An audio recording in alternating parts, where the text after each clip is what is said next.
Welcome everyone to Sharing Soulful Stories. Today I am here with Dr. Laurie Moore. Welcome, Laurie. Thank you. Happy Dr. to be Laurie. here. I'm so happy to have you. I'm just going to read out a little bit more about you so that everybody knows what it is you're doing with everything. So Dr. Laurie Moore is known for her many books on love, spirituality, transformation, and animal communication. She has a Ph.D. in Expressive Arts therapy and a background in LMFT counseling. You'll have to tell me what that is. I don't know what that is. In the United States, that's just one of the main kinds of counseling where people come to you to help work out their problems. Okay, fabulous. The license, yeah. Oh, I see. Also, graduate school teaching and hypnotherapy. Dr. Laurie offers readings from vast life experiences. She has taught hundreds of spiritually focused, multidimensional seminars all over the world. And she has spoken at hundreds of venues, which there's a big long list of amazing venues here, which I won't read them all out, but I'm so excited to have you with us, and I will put the full bio underneath the video. So welcome. Thank you. And I have been opening all these interviews with this interesting question, and I'm so curious to hear your answer. And that is, what does spirituality mean to you? To me, it means that when you incarnate, you come in on a strand of purpose, and it's very unconditional, and you know what it is with all your heart and soul. So you're not here to figure out, what do I want? Why am I here? It just is. And you're going to be in that. Universal has created you into a microphone for that, and your life is about giving that, being that, living that, receiving that, sharing that. Wow. I love that. That is a new and different way of sharing the meaning of spirituality that I don't think we've had yet, which is so amazing. And I know that that description encompasses this, but what I wonder is whether for you personally, spirituality has always been part of your life. For me, it is the grounding of my life. It has been far more challenging and difficult to learn the practical, the financial, the incarnate stuff. For me, the spiritual just was everything. And it wasn't a choice, it just was. It just is. Yeah. Oh, I find that so interesting that for you it just wasn't, it just is, and that's amazing, because I know for many people that they would not say that with such open-heartedness, enthusiasm, and commitment to it. And I just love having your voice added to the collection of voices that we're sharing from. But as you say, this humanness can be hard and messy. And what we're talking about really is sort of the spirituality side of things. But if you were to share your spirituality journey within the confines of this lifetime, what highs and lows stand out for you? The first high that stands out was a period where I was very fortunate, and I was going through these unconditional love waves, huge, expansive. They were everything. And at one point I went to do an interview in Hawaii, and Douglas Webster was interviewing me, and he said, well, you'll be bringing people to swim with the dolphins soon. And I thought he was crazy because I never swam with the dolphin. And within a couple of months, everything just started happening. I was bringing people, we were swimming with the dolphins. People, at one point, my mother showed up on a boat from the other side. She had passed over, and she said, well, this is expanding. You'll be working with people from all over the world. And I'm like, well, Mom, how am I supposed to find them? And she said, you don't have to find them. It just will happen. And it did. And it was one of the peak highlight, most wonderful times of my life. It was also quite challenging because the idealism and the unconditional love is so amorphous, it's so big, and then we are people, we have personalities, we have egos, we have characters, and so the complexity of a very big staff at that time, and a lot of people around me was like more than I quite knew. It was a lot of learning, a lot of learning about my own shadow sides, other people's shadow sides, assumptions, all kinds of stuff. It was good. It was good learning. It was challenging learning. Yeah. And are there any other ones that stand out as that you would like to share with us? Well, I remember as a child just having these overwhelming feelings that it was such a gift to be able to be incarnate, to be alive, that it was like an honor, that it was like a gift. And I would feel that in nature. And it was something private I would experience. And I feel it's kind of the basis of what I turned into my service as an adult. Amazing. And I also love that the idea that when you step into something that feels really aligned, or like I'm just meant to do this, that all these doorways open up and it kind of just happens for you. I mean, this whole summit, to be honest, feels a bit like that for me. But yeah, there's these challenging things that can come as a part of it. So absolutely. Thank you so much for sharing that. That's amazing. I would love to know now, and it'll be interesting to see how you answer this question, because I can feel from you how integrated spirituality is in everything that you do. But how would you say spirituality weaves through your life and your work? Well, I'm intimately working with 2 cats right now. And one of them has been in 3 bodies with me this life. And when he first reincarnated, it's when I made a vow that I would dedicate my life to sharing levels of my experience that could lead to people thinking I'm nuts, crazy, but that it was necessary. The world would benefit more if I did that than I didn't. What I didn't know at the time was I would benefit so much. And so my life is kind of, it's like sharing, connecting, networking, creating a web with connections around the world that we're birthing in what's meant to be birthed in. And it requires working through challenges, because there doesn't ever seem to be a stopping point to the growth. Like I sometimes think, oh, I just want to go have an easy life and la la la, but there's always the next challenge.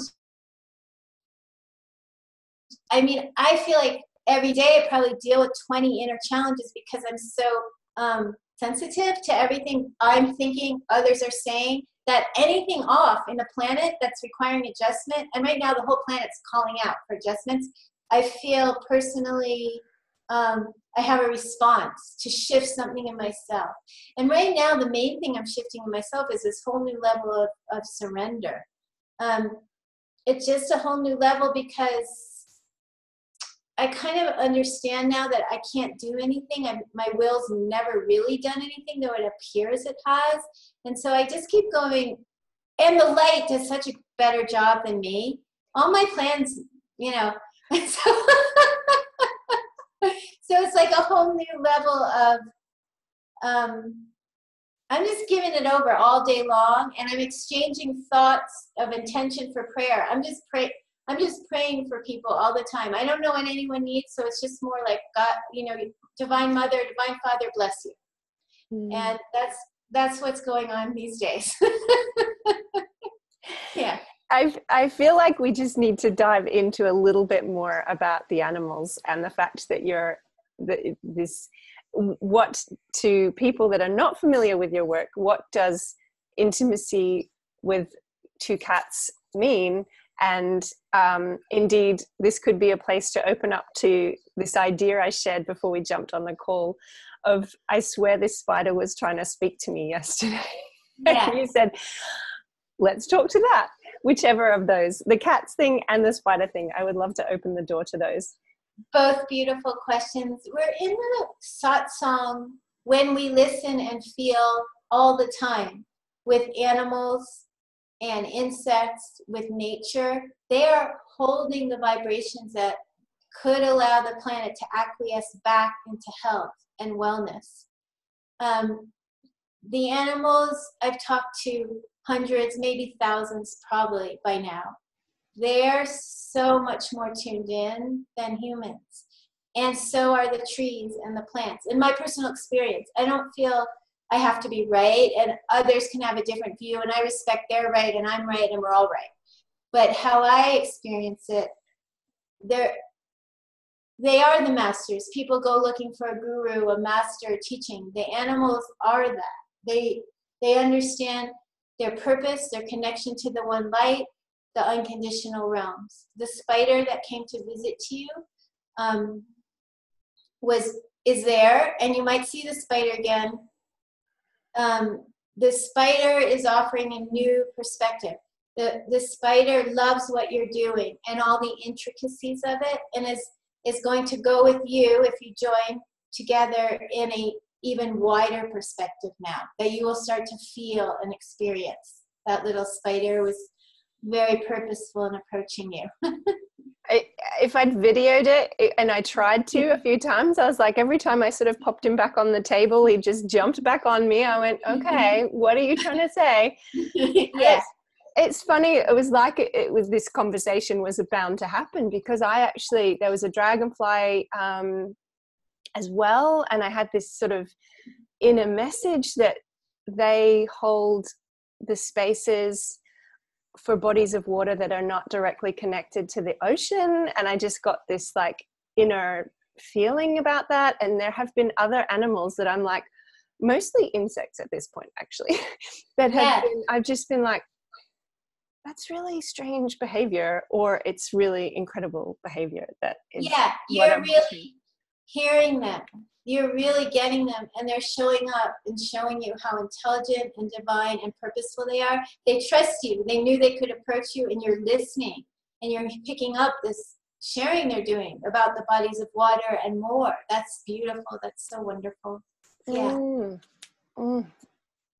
Did you have any more to share about this wisdom? I feel like you've shared a beautiful, thought-provoking, opening, like the idea of opening. I have heard people describe that before as looking to wisdom from the plant realm, from the animal realm, as our masters, as our teachers.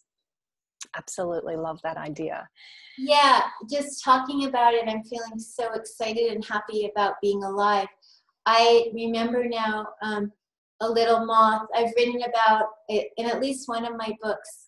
When I first started sharing this stuff in public, I was giving, this is a long time ago, a keynote speech in Santa Cruz at a women's expo event. And I had all these books with me that I had written, and a little moth I noticed was on one of the books before I went up to give the talk.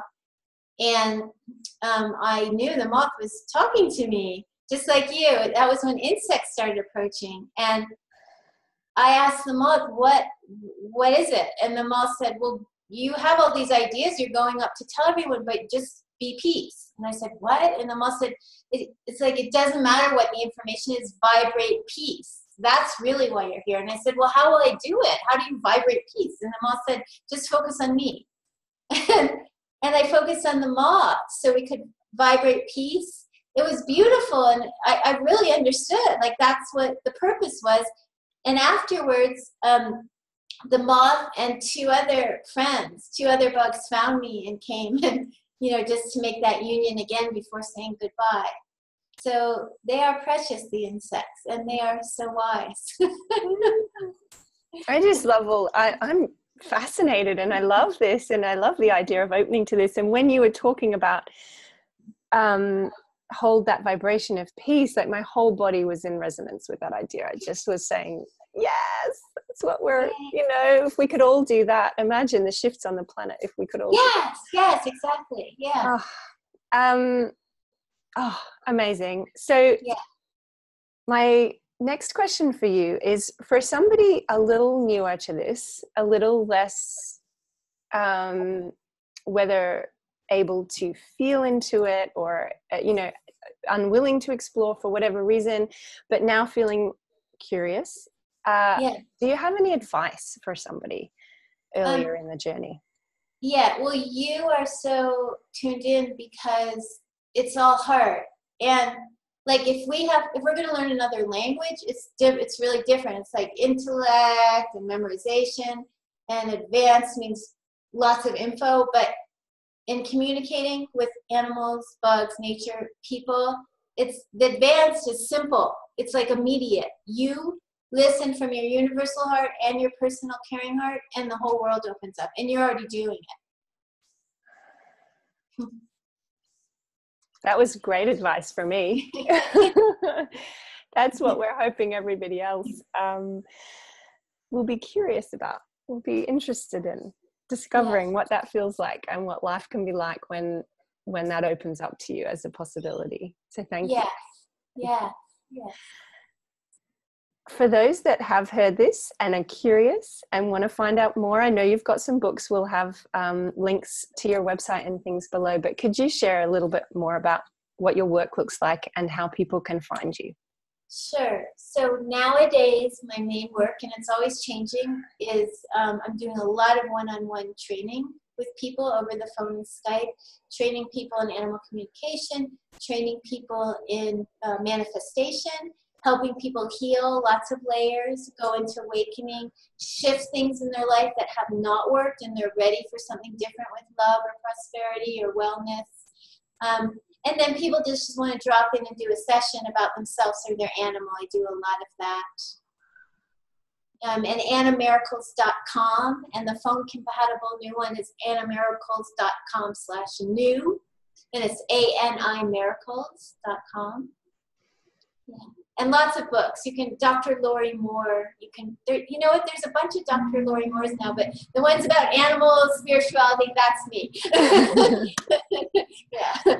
Fantastic. I'm so excited to have this flavor of spirituality and this possibility and this angle available as part of this summit. I'm really grateful for your time and for your willingness to share your story. So thank you so much for being here. Thank you. My joy, my pleasure. Thank you. Okay, I'm going to wind it up now. Bye for now.